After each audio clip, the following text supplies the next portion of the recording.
As-salamu Alaykum. Hello kids, how are you today?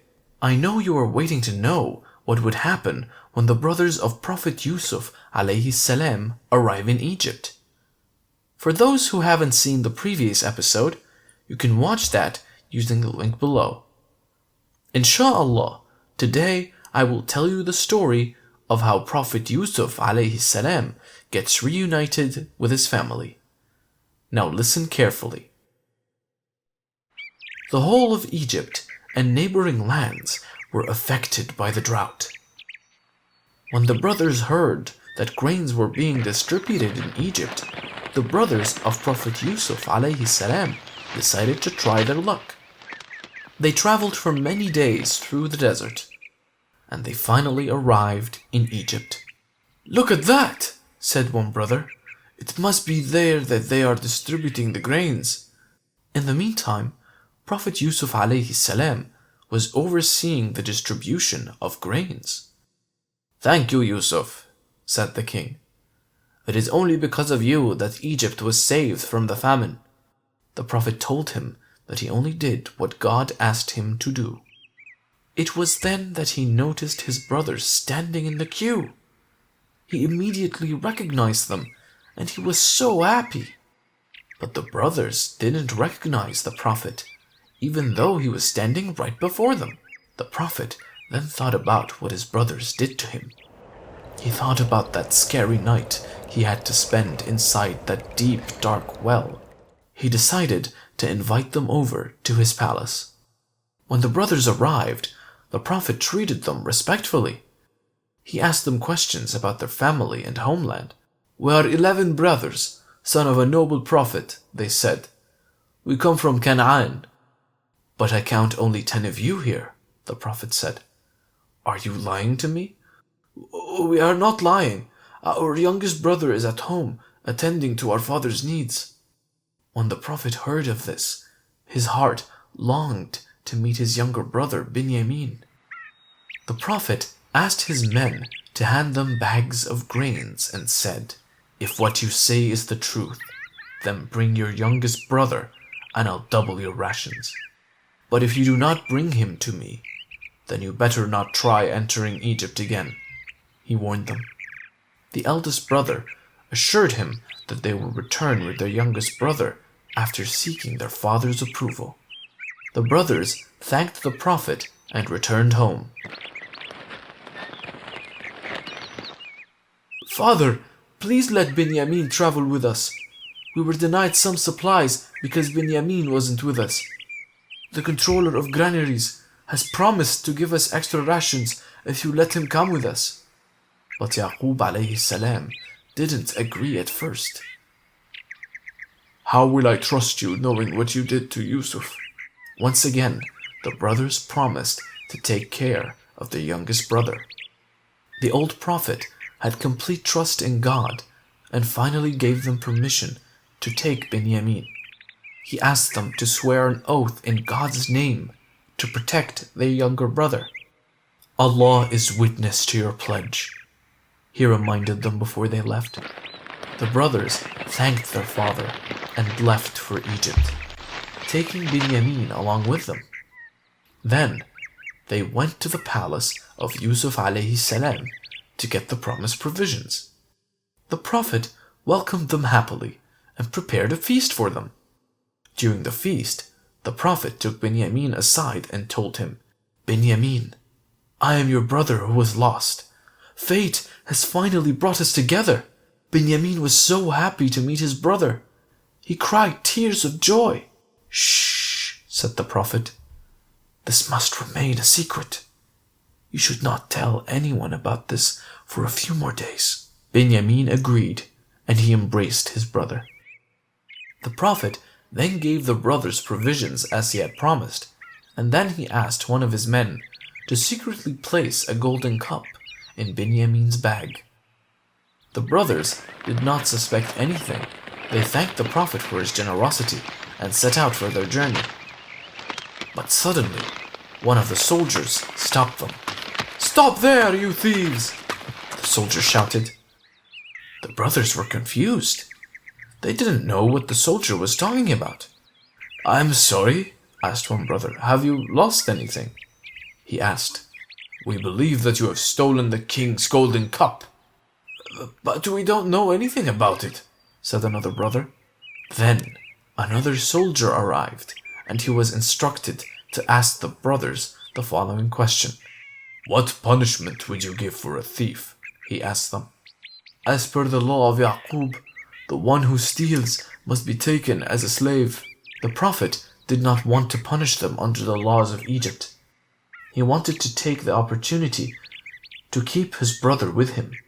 He longed to meet his father too, and that's why he planned this whole incident. "We shall apply your law instead of the Egyptian law. If we find that you were the ones who stole the cup, then the person who stole it would be taken as slave." The brothers agreed, and the soldiers started searching their bags. As the Prophet planned, the golden cup was found amongst Binyamin's bags. You will be taken as a slave." The brothers were shocked. The brothers were afraid of returning to their father without his beloved son. They pleaded to the Prophet, "Oh, Minister, take one of us instead. We promised our father to take care of our younger brother. Please let him go back to Canaan." But the Prophet refused all their proposals and took Binyamin to the palace. One of the brothers decided to stay in Egypt to watch over Binyamin, while the others went to Canaan to face their father. The brothers arrived home, and they gave the bad news to their father. "Oh, father, your son Binyamin has stolen. You may ask the people of the town and they will tell you. We are telling the truth." But the old Prophet had heard all this before, and this time he refused to believe them. He turned away from them and went to his room. Even though the Prophet trusted God completely, he behaved just as any father would under the circumstances. He was overcome with grief and wept uncontrollably. The Prophet wept continually for many days and nights until he became ill and lost his sight. The brothers could not watch their father suffer any more, so one day they said to him, "Oh, father, why are you destroying yourself in this way?" pleaded his sons. "I complain of my grief and sorrow to Allah." "I know from Allah what you do not know," the Prophet replied. He then asked his sons to go to Egypt once again and not to give up hope. The brothers once again arrived at the palace and pleaded with the Prophet to set their brother free. Prophet Yusuf alayhi salam could not bear to see them suffer like this anymore, even if they had betrayed him.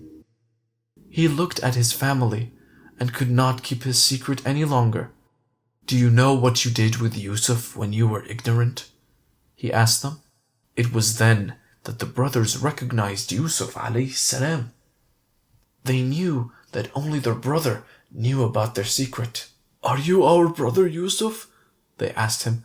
"I am Yusuf," he replied, "and Binyamin is my brother. Allah has been good to us. Whoever fears Allah and is patient, He always rewards them." The brothers were now afraid. They remembered what they had done in the past, and they thought the Prophet would punish them. "We have sinned, brother," they said. "Allah has certainly preferred you more than us." "May Allah forgive you," said the Prophet. "He is the most merciful of the merciful." The Prophet then embraced his brothers and wept with joy. Prophet Yusuf alayhi salam could not leave Egypt as he had many responsibilities, so he asked his brothers to leave without him. He gave them his shirt and said, "Take this shirt of mine and throw it over my father's face. He will recover his sight. Then bring me all of your family." The brothers agreed and left for Canaan. It is said that Prophet Yaqub alayhi salam could smell Yusuf's shirt even before the brothers reached the house. He stood outside his house and said, "I can smell Yusuf in the air." The women in the house thought he had gone mad. The brothers finally arrived, and the old prophet was waiting for them. "I smell Yusuf in the air," said the prophet. "Is it real or am I dreaming?" he asked them. The bearer of the good news walked toward the prophet and placed the shirt of Yusuf alayhi salam over his face. It was a miracle. As soon as the shirt was placed, he got his sight back. The brothers knelt before the prophet and sought his forgiveness. "I will ask the Lord to forgive you. He is all forgiving and all merciful," replied the prophet. Then the whole family left for Egypt to meet Yusuf alayhi salam. The prophet's happiness knew no bounds when he saw his father after such a long time. Then Yusuf alayhi salam placed his father on the throne. It was then that his father and all his brothers prostrated before Yusuf alayhi salam. "This is the dream that I saw when I was young," said Yusuf alayhi salam. "I saw 11 stars, the sun and the moon bowing down to me. My Lord has made it true." The king happily agreed to have all the family of the prophet settle down in Egypt. The great power and responsibility did not distract the prophet from Allah subhanahu wa ta'ala. He remembered and worshipped Allah all the time. The prophet did not want to die the death of a king. He did not like to be gathered around the people of royalty. He wanted to die the death of a slave to Allah and to be gathered around the righteous. Yusuf alayhi salam, at the time of his death, asked his brothers to bury him beside his forefathers. So when he passed away, he was mummified and placed in a coffin until a suitable time to be taken out of Egypt. It is said that he died at the age of 110. Hello kids! Did you like the video? I know you did. Don't forget to watch the next episode to learn more. Please click that subscribe button and that bell icon to keep updated on all our new releases.